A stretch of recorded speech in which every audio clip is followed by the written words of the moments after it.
नमस्कार साथियों, उत्कर्ष क्लासेज के बीपीएससी प्लेटफॉर्म पर मैं पंकज आप सभी तैयारी करने वाले प्रतियोगी भाइयों का हार्दिक स्वागत एवं अभिनंदन करता हूं।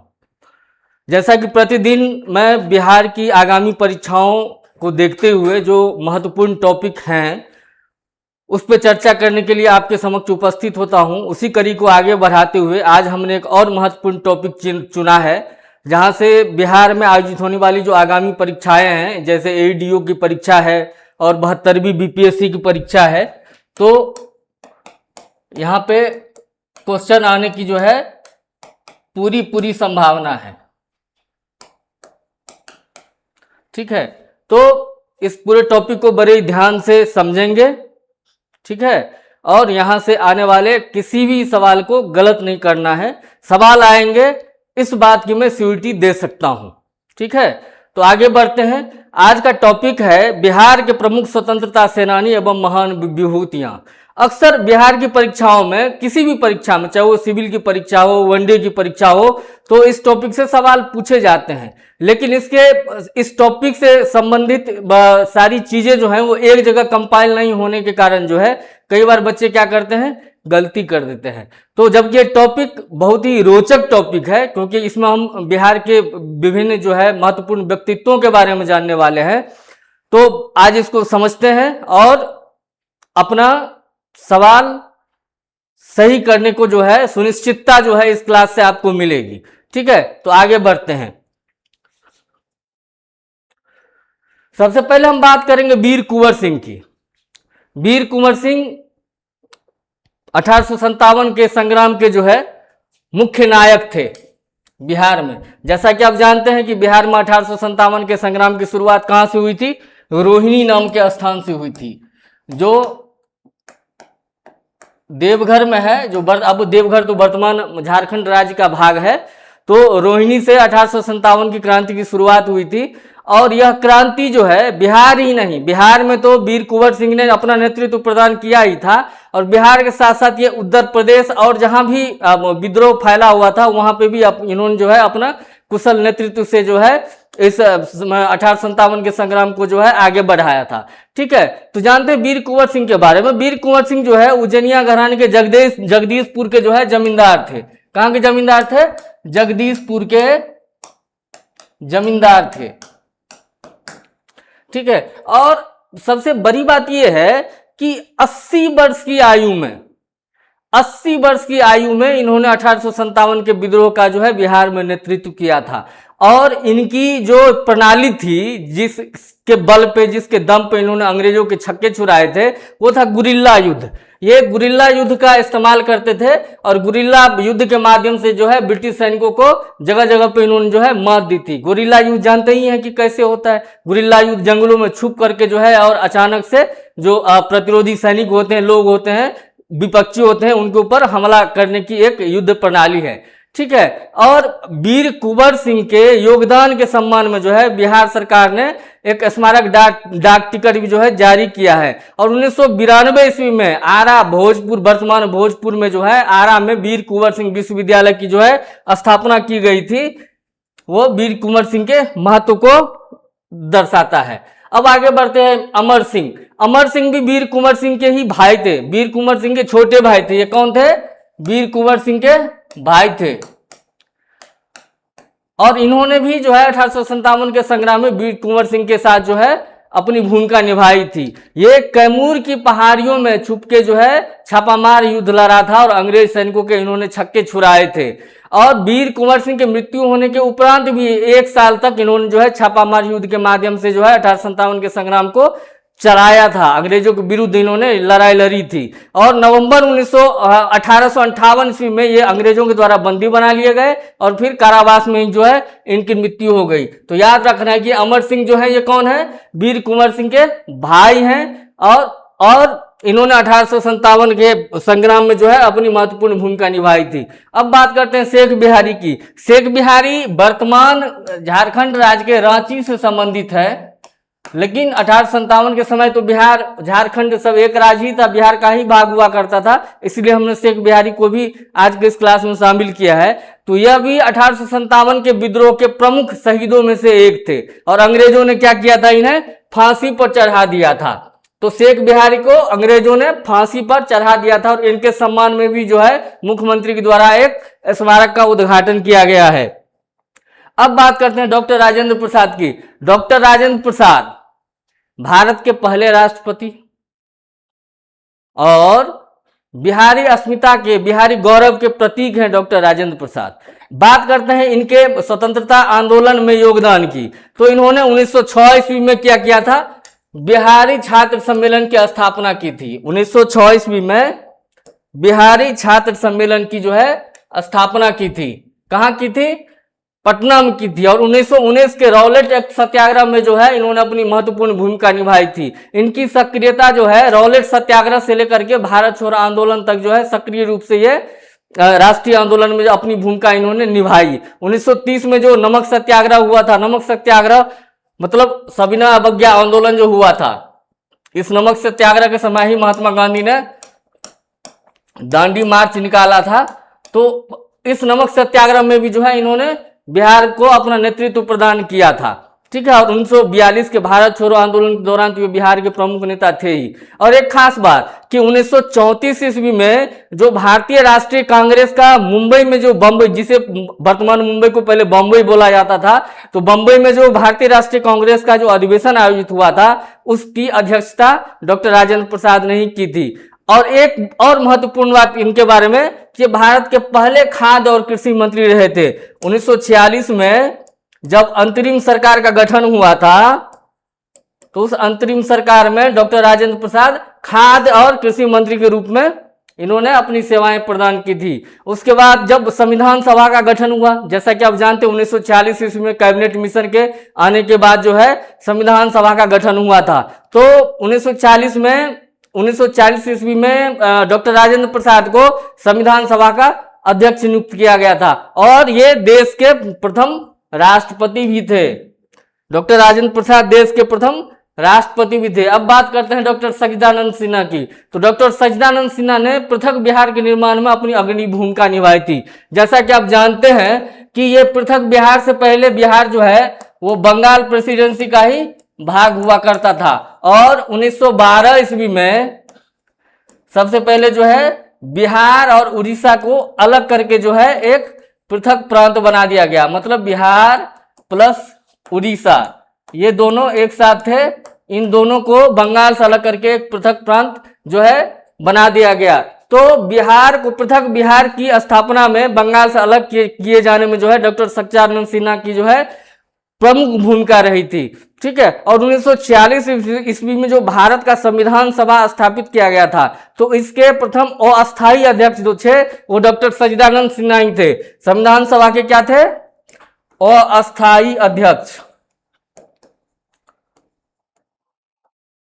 संविधान सभा के अस्थायी अध्यक्ष डॉक्टर सच्चिदानंद सिन्हा को ही बनाया गया था। और इनके बाद जो है अस्थायी अध्यक्ष के रूप में जो है डॉक्टर राजेंद्र प्रसाद ने अपनी भूमिका निभाई थी। अब बात करते हैं मौलाना मजहरुल हक की। मौलाना मजहरुल हक जो है यह भारत में, बिहार के तो थे ही, ये भारत के प्रमुख राष्ट्रवादी नेताओं में गिने जाते हैं। प्रमुख मुसलमान राष्ट्रवादी नेताओं में इनकी गिनती की जाती है। और मौलाना मजहरुल हक खिलाफत आंदोलन और असहयोग आंदोलन के समय में बहुत ही सक्रिय भूमिका निभा रहे थे।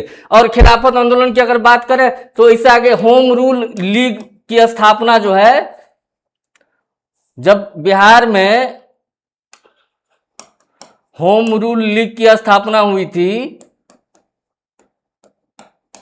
तो इसमें बिहार में होम रूल लीग की स्थापना में इन्होंने जो है प्रमुख भूमिका निभाई थी और यही उसके अध्यक्ष भी बनाए गए थे। इन्होंने 1920 ईस्वी में पटना में सदाकत आश्रम की स्थापना की थी।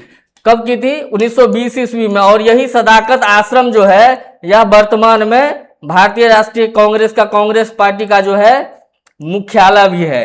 क्या है? कांग्रेस पार्टी का मुख्यालय भी है यह सदाकत आश्रम। तो इसकी स्थापना कब की गई थी? 1920 ईस्वी में की गई थी। यहां से सवाल अक्सर पूछा जाता है कि सदाकत आश्रम की स्थापना कब की गई थी और किसने की थी? तो 1920 ईस्वी में की गई थी और मौलाना मजहरुल हक के द्वारा की गई थी। इसके साथ ही जो बिहार विद्यापीठ था उसके संस्थापक कुलाधिपति भी थे मौलाना मजहरुल हक। बिहार विद्यापीठ के कुलाधिपति थे कुलाधिपति थे मौलाना मजहरुल हक। ठीक है, यह ध्यान रखने योग्य कंटेंट है, इसको भूलिएगा नहीं। उसके बाद इनके द्वारा एक समाचार पत्र प्रकाशित किया जाता था जिसका नाम था मदरलैंड। और मदरलैंड जो है, जैसा कि हमने अभी कहा है कि बिहार के मुसलमान राष्ट्रवादी नेताओं में अग्रणी थे। ठीक है, तो इन्होंने जो है इस अपने मदरलैंड नामक समाचार पत्र के माध्यम से राष्ट्रीय एकता को जो है मजबूत बनाने में अपनी भूमिका निभाई थी। और एक महत्वपूर्ण बात कि महात्मा गांधी ने इन्हें देश भूषण की उपाधि से संबोधित किया था, देश भूषण।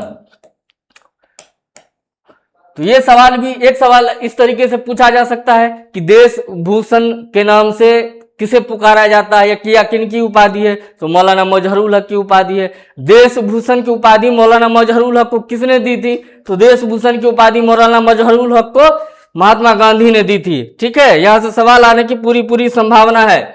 आगे बढ़ते हैं, हसन इमाम।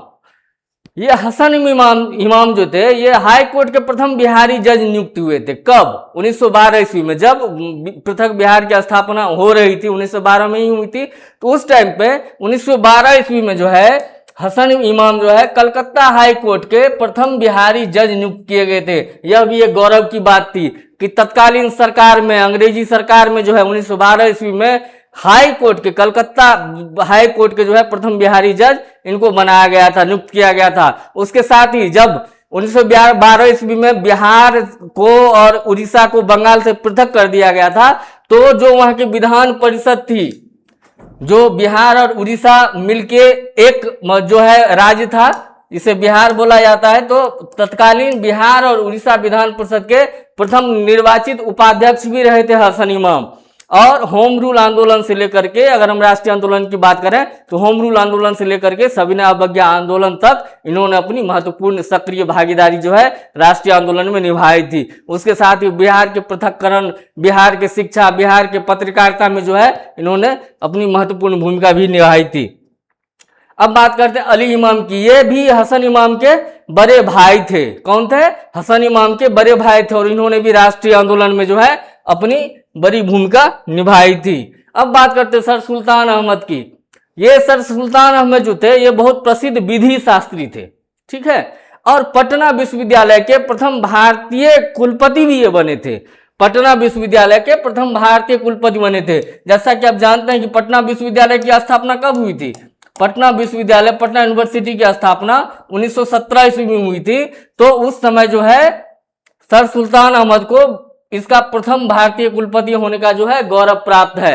उसके बाद 1937 ईस्वी में जो वायसराय की कार्यकारी परिषद के सदस्य और 1941 में भारत सरकार के विधि सदस्य के रूप में भी जो है इन्हें नियुक्त किया गया था। यहां से भी एक सवाल बनता है कि भारत सरकार के विधि सदस्य और वायसराय की 1937 ईस्वी में वायसराय के कार्यकारी परिषद के सदस्य, यहां से एक सवाल हमेशा बनता है, तो इसको ध्यान रखेंगे। उसके साथ ही इनके बारे में एक और महत्वपूर्ण तथ्य कि ये राष्ट्र संघ के भारतीय शिष्टमंडल के भी सदस्य रहे थे। अब बात करते हैं सत्येंद्र प्रसाद सिन्हा की। तो सत्येंद्र प्रसाद सिन्हा बिहार के प्रथम भारतीय गवर्नर थे। कौन थे? बिहार के प्रथम भारतीय गवर्नर। 1919 ईस्वी में जो भारत सरकार अधिनियम जो पेश किया गया था, 1919 के भारत सरकार अधिनियम के अंतर्गत स्थापित जो बिहार सरकार थी, उस समय जो है गवर्नर के रूप में इन्होंने 29 दिसंबर 1920 ईस्वी को पदभार ग्रहण किया था। कब किया था? 29 दिसंबर 1920 ईस्वी को बिहार के प्रथम भारतीय, क्योंकि इससे पहले क्या होता था, अंग्रेजी गवर्नर ही हुआ करते थे, तो इसलिए ये महत्वपूर्ण हो जाता है परीक्षा की दृष्टि से भी कि ये बिहार के प्रथम भारतीय गवर्नर बने थे। ठीक है ना? तो 1920 ईस्वी में बिहार के प्रथम भारतीय गवर्नर कौन बनते? सत्येंद्र प्रसाद सिन्हा। अब बात करते हैं मोहम्मद यूनिस की। ये मोहम्मद यूनिस बिहार के प्रथम प्रधानमंत्री बने थे। प्रधानमंत्री से कंफ्यूज नहीं होना है, उस समय में मुख्यमंत्री को प्रधानमंत्री ही बोला जाता था। ठीक है, तो उसको इस प्रकार इस तथ्य को समझिए कि मोहम्मद यूनिस बिहार के प्रथम मुख्यमंत्री बने थे। कब? 1937 ईस्वी में। जब 1935 ईस्वी का अधिनियम आया था, 1935 ईस्वी के एक्ट के बाद जो है चुनाव करवाए गए थे, तो उस चुनाव के बाद क्या हुआ था कि कांग्रेस ने मंत्रिमंडल बनाने से इनकार कर दिया था। तो ऐसी परिस्थिति में जो है मोहम्मद यूनुस को जो है मुख्यमंत्री बनने का अवसर मिला और बिहार के प्रथम भारतीय मुख्यमंत्री, जिसे उस समय में प्रधानमंत्री भी कहा जाता था, मोहम्मद यूनुस हुए थे। अब बात करते हैं दीप नारायण सिंह की। ये भी बड़े महान व्यक्ति थे और स्वतंत्र भारत में जो बिहार विधानसभा की स्थापना हुई थी, देश जब आजाद हुआ, देश के आजाद होने के बाद जो प्रथम विधानसभा की स्थापना हुई थी, उसके प्रथम अध्यक्ष कौन थे? दीप नारायण सिंह। यह सवाल पूछा जाता है, परीक्षा में पहले भी पूछा गया है, तो इस तथ्य को ध्यान रखेंगे। और ये एक महत्वपूर्ण स्वतंत्रता सेनानी तो थे ही। तो दीप नारायण सिंह को स्वतंत्र भारत में बिहार विधानसभा के प्रथम अध्यक्ष, विधानसभा अध्यक्ष के रूप में जो है जाना जाता है। यह भूमिका इन्होंने निभाई थी। अब बात करते हैं स्वामी सहजानंद सरस्वती की। इनका नाम कौन नहीं जानता है। ये बहुत ही महान किसान नेता हुआ करते थे। ये पटना, एक बिहटा नाम का जगह है पटना के पास, पटना में ही, तो वहां के ये प्रसिद्ध किसान नेता थे। और ये जो जीवन इनका था वो सन्यासी का जीवन जीते थे। स्वामी सहजानंद सरस्वती सन्यासी का जीवन व्यतीत करते थे और छोटे छोटे किसानों के लिए, खेतिहर मजदूरों के लिए जो है यह आंदोलन करते थे, उनको अपना नेतृत्व प्रदान करते थे, उनकी समस्याओं को उजागर करते थे। और हुंकार पत्रिका के माध्यम से इन्होंने जो है इन्हीं छोटे किसानों की, मजदूरों की जो है आवाज बुलंद की थी। यह बार कई बार परीक्षा में यह क्वेश्चन पूछा जाता है कि हुंकार की रचना किसने की थी, हुंकार पत्रिका की। तो ये इसकी रचना, हुंकार की रचना स्वामी सहजानंद सरस्वती के द्वारा की गई थी। और इस हुंकार पत्रिका के माध्यम से ये भी पूछा जाता है कि हुंकार पत्रिका का संबंध किससे है, तो किसानों के समस्याओं से है, किसान आंदोलनों से है। 1929 ईस्वी में बिहार में किसान सभा की स्थापना किसने की थी? स्वामी सहजानंद सरस्वती ने। मतलब किसानों की समस्या को सबसे पहले व्यवस्थित रूप से इन्होंने ही देखा था, जाना था, समझा था और उसको देखते हुए जो है उसे एक संगठित रूप दिया।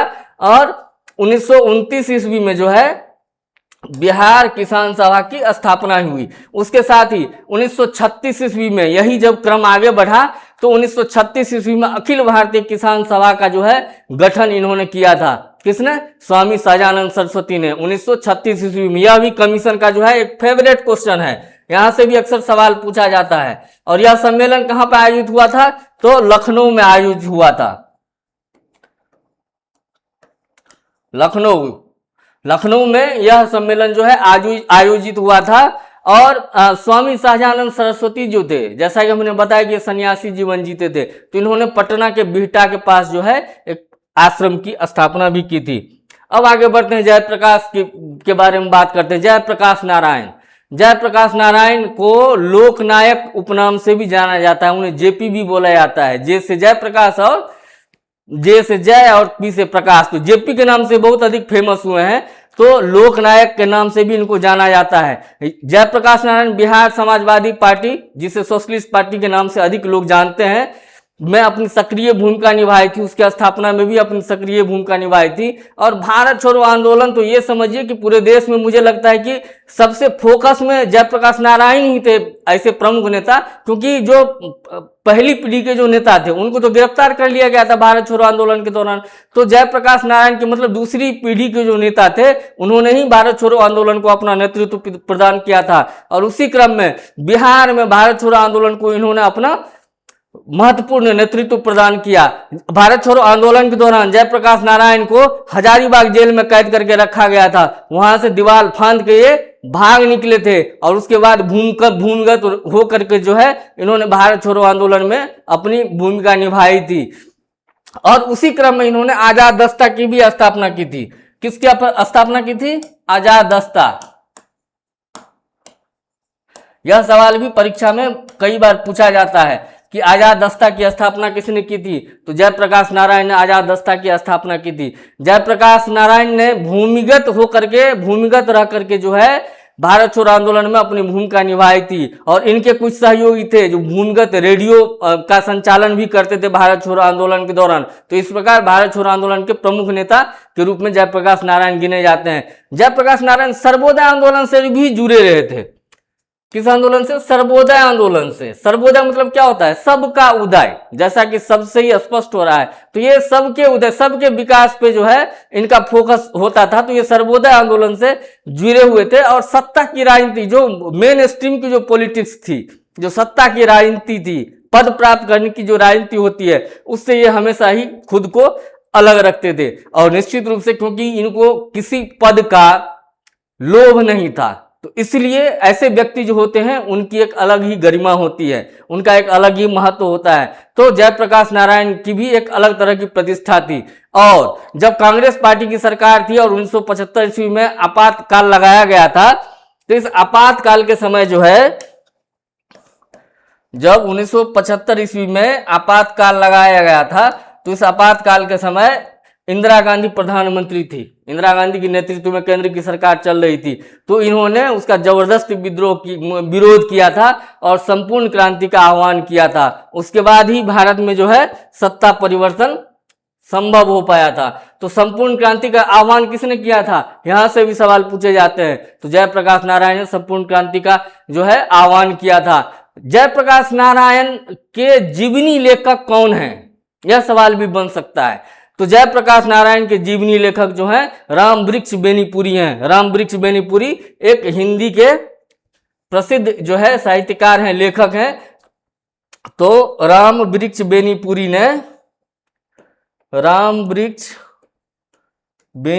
ने जयप्रकाश नारायण की जो है जीवनी लिखी। जयप्रकाश नारायण से संबंधित दो और महत्वपूर्ण तथ्य की चर्चा करना चाहूंगा। जयप्रकाश नारायण हालांकि सत्ता की राजनीति से हमेशा ही दूर रहे, तो इन्हें इनके सामाजिक कार्यों के लिए जो है 1965 ईस्वी में मैग्सेसे पुरस्कार से, रमन मैग्सेसे पुरस्कार से सम्मानित किया गया था। कब किया गया था, 1965 ईस्वी में इन्हें रमन मैग्सेसे पुरस्कार से सम्मानित किया गया था। ठीक है। और उसके बाद 1999 ईस्वी में जब इनका देहांत हो चुका था, तो इन्हें भारत रत्न से भी जो है संबोधित किया गया था। जैसा कि हम जानते हैं भारत रत्न भारत का सर्वोच्च नागरिक पुरस्कार है। तो जयप्रकाश नारायण को मरणोपरांत जो है 1999 ईस्वी में भारत रत्न पुरस्कार से भी सम्मानित किया गया था। अब बात करते हैं अब्दुल बारी की। अब्दुल बारी खिलाफत आंदोलन में अपनी सक्रिय भूमिका के लिए जाने जाते हैं और इनका मुख्य देन, अगर उस समय तत्कालीन समय की अगर बात करें तो बिहार में श्रमिकों के आंदोलन को संगठित करने में जो है इनकी बड़ी महत्वपूर्ण भूमिका रही थी। श्रमिकों, हम गौर कर रहे हैं कि हम एक एक पॉइंट जब आगे बढ़ रहे हैं तो कुछ न कुछ, जैसे सहजानंद सरस्वती की हम बात कर रहे थे, तो वहां पर क्या था कि किसानों की समस्याओं को एक संगठित रूप दिया गया और उन्होंने किसान सभा की स्थापना की। पटना में भी, राज्य स्तर पर भी की, प्रांतीय स्तर पे भी किया और राष्ट्रीय स्तर पे भी अखिल भारतीय किसान सभा की भी स्थापना उन्होंने की थी। उसी प्रकार अब्दुल बारी जो थे, इन्होंने श्रमिकों के आंदोलन को क्या किया, संगठित किया। और 1931 में जो बिहार सोशलिस्ट पार्टी थी उसके संस्थापकों में भी ये एक थे। और श्रमिकों की अगर बात करें, श्रमिक आंदोलन की बात करें, तो 1936 ईस्वी में जो है अब्दुल बारी ने क्या किया था, टाटा वर्कर्स यूनियन का गठन किया था। जैसा कि आप जानते हैं कि टाटा वर्कर्स, टाटा भारत की सबसे पुरानी जो है वह औद्योगिक घराना रही है। 1907 ईस्वी में ही टाटा आयरन वर्क्स की स्थापना हुई थी। कहाँ, जमशेदपुर में, साक्षी एक नाम का एक जगह है, वहां पे 1907 ईस्वी में क्या हुआ था, टाटा स्टील की स्थापना हुई थी। तो टाटा वर्कर्स यूनियन का जो है गठन अब्दुल बारी ने 1936 ईस्वी में किया था। इसके साथ ही अब्दुल बारी ने जो 1940 ईस्वी में जो दंगे हुए थे, उन दंगों में जो है गांधी जी के साथ भी इन्होंने अपनी भूमिका निभाई थी। इन्होंने लोगों के बीच जाकर के दंगों को शांत करने के लिए जो है काफी कुछ प्रयास किया था। और 28 मार्च 1947 ईस्वी को दुर्भाग्यवश इनकी हत्या कर दी गई थी। ठीक है, तो इसे ध्यान रखेंगे। उसके बाद हम बात करते हैं राजकुमार शुक्ल को। अगर हम चंपारण सत्याग्रह की बात करते हैं, महात्मा गांधी की बात करते हैं, तो राजकुमार शुक्ल के बिना यह टॉपिक अधूरा रह जाता। राजकुमार शुक्ल ही वो व्यक्ति थे जो सबसे पहले महात्मा गांधी को चंपारण आने के लिए जो है वो निमंत्रण दिए थे, बोले थे, उनसे लखनऊ में जाकर के मिले थे। कांग्रेस के लखनऊ अधिवेशन जिस समय हो रहे थे, उस समय पे राजकुमार शुक्ल लखनऊ में जाके महात्मा गांधी से मिले थे और उनको चंपारण की समस्याओं से अवगत करवाया था। जैसा कि आप जानते हैं कि चंपारण में 3 कठिया प्रथा प्रचलित थी, मतलब किसी भी जो किसान था उसको अपने भूमि में उपज का, कुल उपज का 3/20 भाग जो है भूमि पर जो है नील की खेती करना अनिवार्य था। इसे नील की खेती जो है वो करना अनिवार्य था और इसे 3 कठिया प्रथा के नाम से भी जाना जाता है। ठीक है, तो इन समस्याओं से महात्मा गांधी को राजकुमार शुक्ल ने ही अवगत करवाया था। ठीक है, और यहीं से यहीं से चंपारण सत्याग्रह का जो है वो बीजारोपण हुआ था। जब उन समस्याओं को महात्मा गांधी ने जाना था तो फिर वो चंपारण के दौरे पे आए थे, चंपारण आए और यहाँ की सब किसानों के समस्याओं से जो है अवगत हुए प्रॉपर तरीके से। उसके बाद उन्होंने 1917 ईस्वी में जो है 1917 ईस्वी में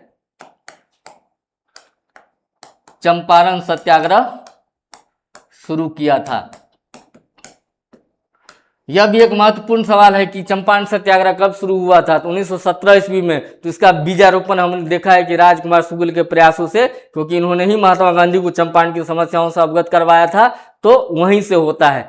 ठीक है, अब इनके बारे में जो एक महत्वपूर्ण सवाल कई बार पूछ लिया जाता है, जो बीपीएससी में पूछा भी गया कि ये कहाँ के रहने वाले थे, इनके गांव का क्या नाम था, तो इनके गांव का नाम था मुरली भरहबा। मुरली भरहबा इनके गांव का नाम था, राजकुमार शुक्ल के गांव का नाम था। ठीक है, यह सवाल कई बार बीपीएससी परीक्षाओं में पूछा गया है।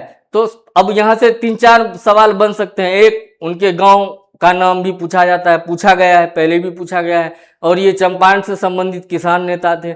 उसके बाद महात्मा गांधी को इन्होंने चंपारण की समस्याओं से अवगत करवाया था। उसके बाद महात्मा गांधी जब चंपारण आते हैं तो फिर 1917 में चंपारण सत्याग्रह होता है, और ये चंपारण सत्याग्रह नील की खेती और तिनकठिया प्रथा के जो है विरुद्ध किया गया था। अब बात करते हैं ब्रज किशोर प्रसाद की। ब्रज किशोर प्रसाद भी महात्मा गांधी के चंपारण में एक महत्वपूर्ण सहयोगी के रूप में अपनी भूमिका निभाई थी। ये जो है राष्ट्रीय आंदोलन के प्रमुख नेता भी रहे थे। और सबसे पहले, जैसा कि हमने अभी पढ़ा है कि किसानों से संबंधित प्रांतीय स्तर पर किसान सभा की स्थापना शाहजानंद सरस्वती ने की। फिर 1936 ईस्वी में अखिल भारतीय किसान सभा की स्थापना हुई थी। लेकिन 1916 ईस्वी में लखनऊ कांग्रेस के जो लखनऊ अधिवेशन हो रहे थे, उस अधिवेशन में चंपारण के किसानों की दुर्दशा से संबंधित प्रथम प्रस्ताव जो है पहली बार जो है ब्रज किशोर प्रसाद के प्रयासों से ही जो है वो पेश किया गया था। ठीक है, इस प्रकार चंपारण के किसानों की जो दुर्दशा थी, जो समस्या थी, वो राष्ट्रीय पटल पे उभर के आया। लोगों ने उस समस्या के बारे में जाना और यहीं से ही चंपारण सत्याग्रह की जो है वो नींव पड़ी। ठीक है, तो ब्रज किशोर प्रसाद महात्मा गांधी के प्रमुख सहयोगी के रूप में जाने जाते हैं। अब बात करते हैं यदुनंदन शर्मा की। यदुनंदन शर्मा भी एक महत्वपूर्ण किसान नेता थे, और चूंकि किसान थे तो जमींदारों के विरुद्ध इन्होंने जो है विद्रोह भी किया था, सत्याग्रह भी किया था। तो ये जमींदार यदुनंदन शर्मा जमींदारों और अंग्रेजों के खिलाफ जो है किसानों का, क्योंकि ये खुद भी किसान थे, तो किसानों का अधिकार के लिए जो है इन्होंने रेओरा विद्रोह शुरू किया था। ठीक है, ये सवाल पूछा जा सकता है कि रेओरा विद्रोह के जो है हीरो कौन थे, नेतृत्वकर्ता कौन थे, तो यदुनंदन शर्मा रेओरा विद्रोह के नेतृत्वकर्ता थे। अब बात करते हैं कार्यानंद शर्मा की। कार्यानंद शर्मा भी एक महत्वपूर्ण किसान नेता थे। इनका जन्म मुंगेर में हुआ था 1901 ईस्वी में। ठीक है, तो जानना यह है कि इनके जन्म के बारे में परीक्षा में नहीं पूछा जाएगा, पूछा जाएगा कि ये कहाँ से संबंधित थे, किस क्षेत्र से संबंधित थे। ये कहाँ से संबंधित थे? मुंगेर से संबंधित थे। मुंगेर से संबंधित क्या थे? एक किसान नेता थे, और असहयोग आंदोलन के दौरान भी इन्होंने अपनी सक्रिय भूमिका निभाई थी, और किसान आंदोलन के तो ये प्रमुख सदस्य थे ही। ठीक है, अब बात करते हैं सीलभद्र याजी की। यहाँ से भी बीपीएससी में परीक्षा में कई बार सवाल पूछे जा चुके हैं, पहले भी पूछे जा चुके हैं। तो सीलभद्र याजी कौन थे? यह भी एक प्रसिद्ध जो है किसान नेता थे। ठीक है, और राजनीति में भी इन्होंने अपनी सक्रिय भूमिका निभाई थी। और जब सुभाष चंद्र बोस ने 1939 ईस्वी में फॉरवर्ड ब्लॉक की स्थापना की थी, 1939 ईस्वी में सुभाष चंद्र बोस ने, तो उस समय सीलभद्र याजी भी उनके प्रमुख सहयोगी थे। ठीक है, अखिल भारतीय फॉरवर्ड ब्लॉक की स्थापना के समय जो है सीलभद्र याजी सुभाष चंद्र बोस के प्रमुख सहयोगी हुआ करते थे। और सीलभद्र याजी ने जो है कई कृतियां, कई रचना भी इनकी प्रसिद्ध हैं, जिनमें नाम है एक glimpse of the Indian labour movement, उसके बाद Forward Bloc and its stand, उसके बाद is socialism a necessity to India, उसके बाद to face of monopolistic American democracy. ये महत्वपूर्ण रचनाएं हैं हो सकता है कमीशन कभी इन रचनाओं के संबंध में पूछ ले कि इन के रचयिता जो है वो कौन है, तो शीलभद्र याजी यह भी एक महान व्यक्ति थे, ध्यान रखना है। अब बात करते हैं बसावन सिंह की। बसावन सिंह जो है ये युगेंद्र शुक्ला के साथ बिहार में कांग्रेस सोशलिस्ट पार्टी के संस्थापक सदस्य थे। क्या थे? बिहार में कांग्रेस सोशलिस्ट पार्टी के संस्थापक सदस्य थे बसावन सिंह। ठीक है, ध्यान रखना है, क्योंकि पार्टियों के नाम के साथ पूछ सकता है कि इनका संबंध किस राजनीतिक पार्टी से था।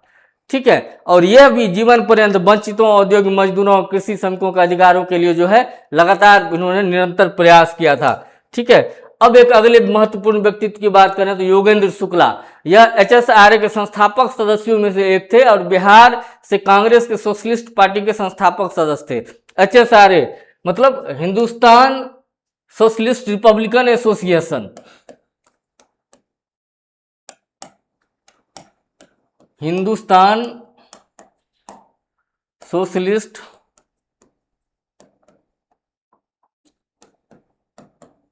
Republican association.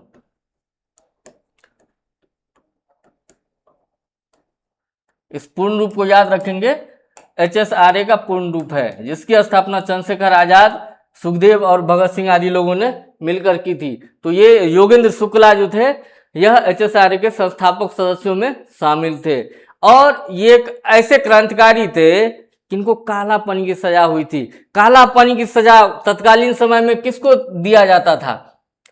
जिसको बहुत ही दुर्दांत अपराधी समझा जाता था, या अगर किसी राष्ट्रीय आंदोलन के किसी कार्यकर्ता को, किसी क्रांतिकारी को जो है अगर बहुत ही कठोर सजा देनी होती थी अंग्रेजी सरकार को, तो क्या करते थे? कालापानी की सजा देते थे। ठीक है, तो कालापानी की सजा योगेंद्र शुक्ला को मिली हुई थी। अब बात करते हैं श्री कृष्ण सिंह की।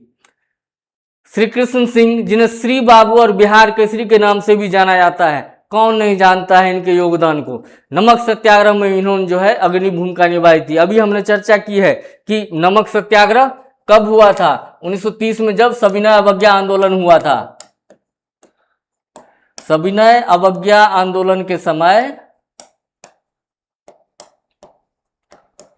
सविनय अवज्ञा आंदोलन के समय जो है नमक सत्याग्रह हुआ था। तो इसमें मुंगेर में, बिहार में जो है श्री कृष्ण सिंह ने अपनी महत्वपूर्ण भूमिका जो है नमक सत्याग्रह में निभाई थी। और श्री कृष्ण सिंह जो थे यह 1937 में जो बिहार कांग्रेस का मंत्रिमंडल बना था, बिहार की सरकार बनी थी, उसमें पहले मुख्यमंत्री भी बनाए गए थे। तो बिहार के पहले मुख्यमंत्री के रूप में किसका नाम गिना जाता है? श्रीमान श्री कृष्ण सिंह का नाम जो है वो जाना जाता है। ये बिहार के पहले मुख्यमंत्री थे और श्री कृष्ण सिंह ऐसे व्यक्तित्व थे जो आधुनिक बिहार के जो कुछ वास्तुकार थे उनमें से इनका नाम जो है वो लिया जाता है। और उनके साथ एक और महत्वपूर्ण घटना जुड़ी हुई है कि देवघर बैद्यनाथ धाम जो वर्तमान झारखंड में है, उस बैद्यनाथ धाम मंदिर में जो दलितों के प्रवेश के लिए आंदोलन चलाया गया था, तो दलितों के प्रवेश का नेतृत्व जो है इन्होंने किया था श्री कृष्ण सिंह ने। ठीक है, कहाँ पे? देवघर के बैद्यनाथ धाम मंदिर में दलितों के प्रवेश से संबंधित आंदोलन का नेतृत्व किसने किया था? श्री कृष्ण सिंह ने किया था। और एक महत्वपूर्ण बात इनके बारे में कि जो अक्सर परीक्षा में पूछा जाता है कि जमींदारी प्रथा को जो है सबसे पहले खत्म करने वाले मुख्यमंत्री कौन थे? तो जमींदारी प्रथा को खत्म करने वाले सबसे पहले मुख्यमंत्री कौन थे? श्री कृष्ण सिंह थे। अब बात करते हैं डॉक्टर अनुग्रह नारायण सिन्हा की। सबसे पहली बात कि डॉक्टर अनुग्रह नारायण सिन्हा को जो है बिहार विभूति की उपाधि प्रदान की गई थी। और अनुग्रह नारायण सिन्हा बिहार विभूति की उपाधि ने प्राप्त थी और यह असहयोग आंदोलन के प्रमुख नेता थे बिहार में। ठीक है, और ये बिहार के पहले उप मुख्यमंत्री भी बने थे और वित्त मंत्री भी ये रह चुके थे। ये बिहार के पहले उप मुख्यमंत्री कौन बने थे? डॉक्टर अनुग्रह नारायण सिन्हा। और बिहार के जो है ये वित्त मंत्री भी रह चुके हैं। अब बात करते हैं जगजीवन राम की। अगर हम दलित उत्थान की अगर बात करते हैं तो दलित उत्थान की बात जगजीवन राम की चर्चा किए बिना अधूरी रह जाएगी। यह एक सक्रिय स्वतंत्रता सेनानी तो थे ही जगजीवन राम सक्रिय स्वतंत्रता सेनानी थे और दलितों के प्रमुख नेता थे और अखिल भारतीय दलित वर्ग लीग के संस्थापक थे। कौन थे? अखिल भारतीय दलित वर्ग लीग की स्थापना किसने की थी? जगजीवन राम ने की थी। और जब देश में मंत्रिमंडल का गठन हुआ था जवाहरलाल नेहरू के नेतृत्व में, तो जवाहरलाल नेहरू की कैबिनेट में शामिल होने वाले सबसे युवा व्यक्ति थे ये। जवाहरलाल नेहरू के कैबिनेट में शामिल होने वाले सबसे युवा मंत्री कौन थे? जगजीवन राम। यह भी एक महत्वपूर्ण सवाल हो जाता है कि ये सबसे युवा कैबिनेट मंत्री बने थे नेहरू, जवाहरलाल नेहरू की सरकार में।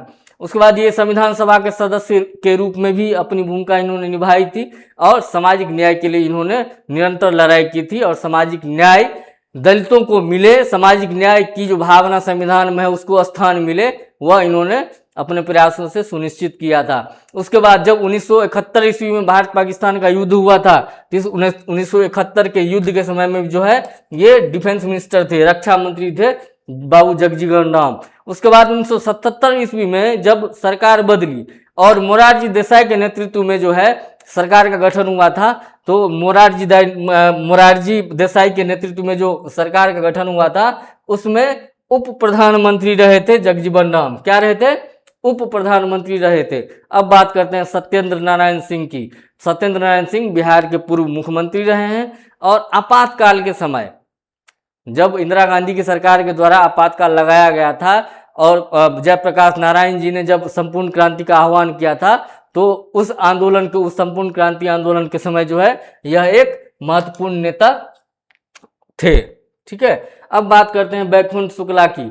बैकुंठ शुक्ला हिंदुस्तान सेवा दल और HSRA के सदस्य थे। HSRA अभी हमने बात की हिंदुस्तान सोशलिस्ट रिपब्लिकन एसोसिएशन, जिसकी स्थापना चंद्रशेखर आजाद, भगत सिंह, सुखदेव जैसे व्यक्तित्वों ने की थी। तो ये उसी HSRA के जो है सदस्य थे। और फणींद्रनाथ घोष की हत्या के लिए इनको फांसी दी गई थी। किसकी हत्या के लिए फांसी दी गई थी? फणींद्रनाथ घोष की हत्या के लिए जो है इनको फांसी दी गई थी। और ये जानना भी महत्वपूर्ण है कि ये फणींद्रनाथ घोष थे कौन? तो ये फणींद्रनाथ घोष जो थे, इन्हीं की गवाही पे, फणींद्रनाथ घोष की गवाही पे जो है सुखदेव, राजगुरु और भगत सिंह को जो है अंग्रेजी सरकार ने फांसी मुकर्रर की थी, फांसी की सजा दी थी। तो इसीलिए क्योंकि इनकी गवाही की वजह से भारत के प्रमुख नेता भगत सिंह, सुखदेव और राजगुरु को जो है, क्रांतिकारी नेताओं को जो है फांसी दी गई थी। तो इसी के आक्रोश से आक्रोशित होकर के जो है बैकुंठ शुक्ला ने क्या किया था?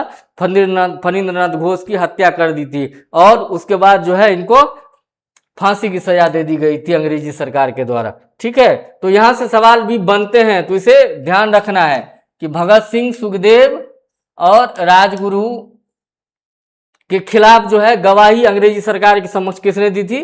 फणींद्रनाथ घोष ने दी थी। और इसी के आक्रोश में जो है बैकुंठ शुक्ला ने फणींद्रनाथ घोष की हत्या कर दी थी और खुद फांसी के फंदे पे चढ़ गए थे। अब बात करते हैं चुनचुन पांडे के। अगर हम क्रांतिकारी आतंकवाद की बात करें, अगर हम राष्ट्रीय आंदोलन की बात करते हैं, तो राष्ट्रीय आंदोलन के दौरान जो क्रांतिकारी चरण हमेशा उदारवादी चरण ही नहीं रहा, क्रमिक रूप से उदारवादी, क्रांतिकारी, उग्रवादी, इन चरणों में राष्ट्रीय आंदोलन का हम अध्ययन करते हैं जो विभाजित हुआ था। ठीक है, तो उसमें क्रांतिकारी आतंकवाद के प्रमुख नेता कौन थे? चुनचुन पांडे। तो बिहार में क्रांतिकारी आतंकवाद के प्रमुख नेता कौन थे? चुनचुन पांडे। और ये 1905 से 1917 ईस्वी के बीच में जो है सक्रिय भूमिका निभा रहे थे। अब बात करते हैं एल्बर्ट एक्का की। तो भारतीय थल सेना के परम वीर चक्र से जो है इनको सम्मानित किया गया था, मरणोपरांत सम्मानित किया गया था। और ये भारत पाक युद्ध में 1971 ईस्वी में जो भारत पाकिस्तान के बीच युद्ध हुआ था उसके प्रमुख नायक थे। तो इनका भी संबंध बिहार से है, तो निश्चित रूप से यहाँ से भी सवाल पूछे जा सकते हैं। अब बात करते हैं बिधान चंद्र राय की। तो बिधान चंद्र राय कौन थे? ये भी एक बहुत महत्वपूर्ण व्यक्तित्व थे बिहार के। ठीक है, बहुत ही गौरवशाली व्यक्तित्व था इनका। यह ब्रह्म समाज के सक्रिय सदस्य थे। किसके थे? ब्रह्म समाज के सक्रिय सदस्य थे। और जैसा कि हम जानते हैं ब्रह्म समाज की स्थापना कब हुई थी? 1828 ईस्वी में ब्रह्म समाज की स्थापना राजा राम मोहन राय के द्वारा की गई थी। किसके द्वारा की गई थी? राजा राम मोहन राय। राजा राम मोहन राय के द्वारा ब्रह्म समाज की स्थापना 1828 ईस्वी में की गई थी। तो बिधान चंद्र राय जो थे ये ब्रह्म समाज के सक्रिय सदस्य हुआ करते थे। ठीक है, और इसके साथ ही पश्चिम बंगाल के दूसरे मुख्यमंत्री के रूप में भी इन्होंने कार्य किया था। और कुछ शहरों को इन्होंने स्थापित किया था। ये अधिक महत्वपूर्ण हो जाता है कि दुर्गापुर, कल्याणी, विधाननगर, अशोकनगर और हावड़ा, वर्तमान में हावड़ा शहर बहुत ही प्रसिद्ध है कलकत्ता का, तो इसकी स्थापना जो है विधान चंद्र राय ने की थी। हावड़ा, कल्याणी, विधाननगर, अशोकनगर और हावड़ा, इन शहरों की स्थापना किसने की थी? विधान चंद्र राय ने की थी। और विधान चंद्र राय को भारत सरकार ने वर्ष 1961 ईस्वी में जो है भारत रत्न जो भारत का सर्वोच्च नागरिक सम्मान है उससे सम्मानित किया गया था। कब किया गया था? 1961 ईस्वी में विधान चंद्र राय को भारत रत्न पुरस्कार से सम्मानित किया गया था। अब बात करते हैं महाराजा भूपेंद्र नारायण सिंह की। महाराजा भूपेंद्र नारायण सिंह अपने कृतित्व के लिए जाने जाते हैं, अमर हैं ये। बिहार में जो फिल्म की शुरुआत है वो इन्हीं के द्वारा की गई थी। ठीक है, जैसा कि आप जानते हैं कि मनोरंजन के अगर साधनों की बात करें तो अब समय बहुत आगे निकल गया है, तो बहुत सारे सोर्सेज हैं, लेकिन उस समय में मतलब 1930 के दशक में फिल्म की बात करना समाज के लिए भी बहुत बड़ी बात थी, तकनीक के लिए भी बहुत बड़ी बात थी, अर्थव्यवस्था के लिए भी बहुत बड़ी बात थी, कलाकारों के लिए भी बहुत बड़ी बात थी। तो 1931 ईस्वी में जो है हिंदी फिल्म जो था पुनर्मिलन, 1931 ईस्वी में पुनर्मिलन नाम के हिंदी फिल्म का जो है महाराजा भूपेंद्र सिंह ने क्या किया था? निर्माण किया था, और यह बिहार की पहली फिल्म थी। ठीक है, अब बात करते हैं खान बहादुर खुदाबख्श खां की। खान बहादुर खुदाबख्श खां बहुत ही प्रसिद्ध व्यक्ति है, बिहार के इतिहास में इनका नाम अमर है, और ये पांडुलिपियों के प्रसिद्ध संग्रहकर्ता थे। कौन थे? पांडुलिपियों के प्रसिद्ध संग्रहकर्ता थे खान बहादुर खुदाबख्श खां। ठीक है, और 1891 ईस्वी में जो है खुदाबख्श लाइब्रेरी की इन्होंने स्थापना की थी। कब की थी? 1891 ईस्वी में खुदाबख्श लाइब्रेरी की स्थापना खान बहादुर खुदाबख्श खां ने की थी 1891 ईस्वी में। कहाँ की थी? पटना में की थी, और यह वर्तमान में भी पटना में जो है यह पुस्तकालय जो यह लाइब्रेरी जो है वो मौजूद है। और इसके महत्व को देखते हुए 1969 ईस्वी में भारतीय संसद के द्वारा खुदाबख्श लाइब्रेरी को जो है राष्ट्रीय महत्व की संस्था घोषित कर दिया गया। राष्ट्रीय महत्व की संस्था घोषित कर दिया गया। ये खुदाबख्श लाइब्रेरी जो है ये वर्तमान में पटना में है। ठीक है, अब बात करते हैं राधा कृष्ण जालान की। तो राधा कृष्ण जालान जो थे ये ऐतिहासिक अवशेषों के संग्रह करता थे। ठीक है, इनकी रुचि थी ऐतिहासिक अवशेषों को संग्रह करने में, और इन्होंने अपने द्वारा जो संग्रहित इनकी वस्तुएं हैं, अपने द्वारा संग्रहित वस्तुओं से जो है इन्होंने एक संग्रहालय का निर्माण किया। तो इन्होंने पटना में ही जो है एक निजी संग्रहालय का जो है स्थापना किया है। ठीक है, तो राधा कृष्ण जालान ऐतिहासिक अवशेषों के प्रमुख संग्रहकर्ता थे, और अपने द्वारा संग्रहित वस्तुओं के आधार पर जो है इन्होंने क्या किया था? जालान संग्रहालय का स्थापना किया था। अब बात करते हैं कालिंकी दत्त का।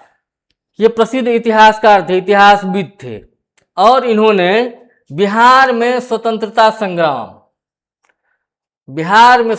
संग्राम की जो है रचना इन्होंने ही की थी। और इसके साथ ही इनके साथ जो एक महत्वपूर्ण बात जुड़ता है वह है कि यह पटना एवं मगध विश्वविद्यालय के जो है कुलपति भी रहे हैं। ठीक है, पटना एवं मगध विश्वविद्यालयों के कुलपति भी ये रहे हैं। तो इस प्रकार जो बिहार से संबंधित प्रमुख व्यक्तित्व थे, जो प्रमुख स्वतंत्रता सेनानी थे, जो बिहार की विभूति थे, उनके बारे में आज हमने जाना है। आशा करता हूं कि चीज़ों को आप समझ गए होंगे, और ये तो निर्विवाद ही समझिए कि आज के इस क्लास से निश्चित रूप से आपको एक से अधिक सवाल देखने को मिलेंगे। आपको कई सवाल इस टॉपिक से देखने को मिल सकते हैं। तो इस टॉपिक को आप समझ गए होंगे। एक बार इसे दोबारा से रिवाइज जरूर कर लीजिएगा परीक्षा हॉल में जाने से पहले, और निश्चित रूप से यहाँ से पूछे जाने वाले सवाल को जो है आप सही करने की स्थिति में होंगे।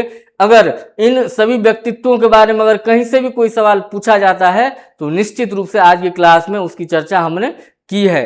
तो मैं आशा करता हूं कि जितने भी क्वेश्चन यहाँ से बनते हैं वो कवर हो चुके हैं आज के इस टॉपिक में। तो सवाल गलत नहीं करना है, और फिर आज के इस कक्षा को यहीं पे रोकते हुए आगे फिर एक और महत्वपूर्ण टॉपिक के साथ आपके समक्ष दोबारा उपस्थित होंगे। जय हिंद।